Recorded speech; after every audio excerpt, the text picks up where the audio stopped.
Now it's time for us to obtain the Einstein relations. Before that, let's have a quick recap of the things that we have already seen that will help us obtain the Einstein relations.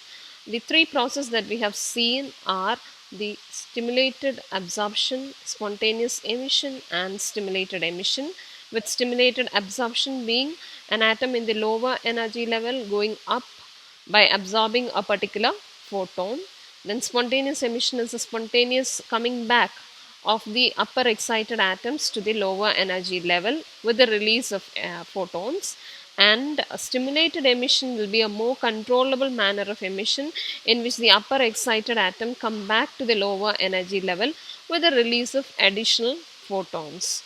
And we have already seen the rate equations for all these three processes as well. It's logical to understand that under thermal equilibrium, mean population N1 and N2 in the lower and upper energy level must remain a constant. So this condition will imply that the number of transitions from E2 to E1 must be equal to the number of transitions from E1 to E2. So this helps us write as the number of atoms absorbing photon per second per unit volume must be equal to the number of atoms emitting photons per unit volume. Therefore, the number of atoms absorbing photon per unit volume per second may be written as B12 rho of nu n1, and number of atoms emitting photons, we have two processes here, stimulated emission and spontaneous emission. So combining these two, we can write A21 N2 plus B21 rho of nu N2. So under thermal equilibrium, the upward transitions must balance with the downward transition. So this helps us write B12 rho nu N1 should be equal to A21 N2 plus B21 rho of nu N2. Now combining the terms of rho nu, which is common in this third term and the first term, we have rho of nu is taken common, B12 N1 minus B21 N2, that's equal to A21 N2. So rho of nu can be written as A21 N2 divided by B12 N1 minus B21 N2. Now we are slightly modifying the equation. So divide the numerator and denominator of the RHS alone with B12 N2.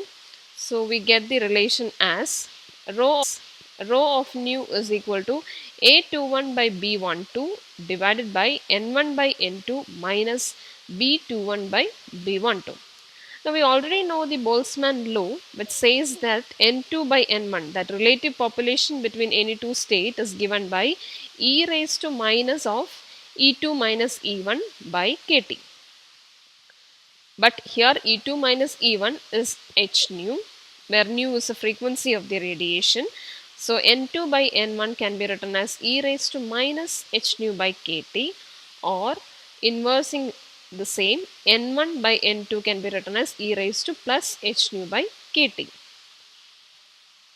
Therefore, we have rho of nu as A2 by B1, A21 by B12 into 1 by, instead of N1 by N2, we have e raised to h nu by KT minus B21 by B12.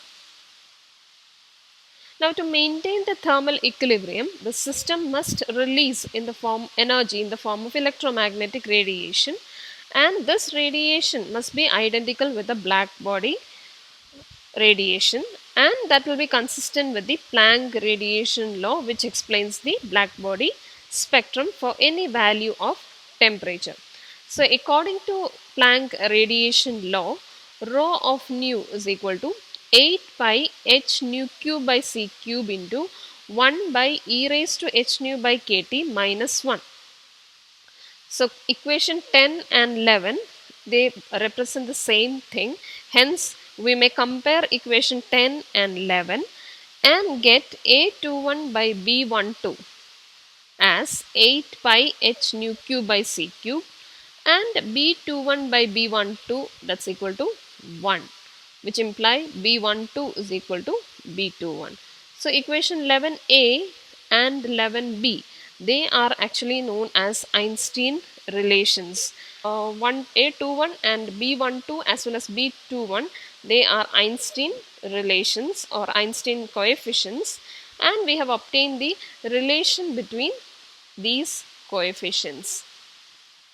So it follows that B12 is equal to B21, which can be written in terms of A21 as C cube by 8 pi h nu cube into A21.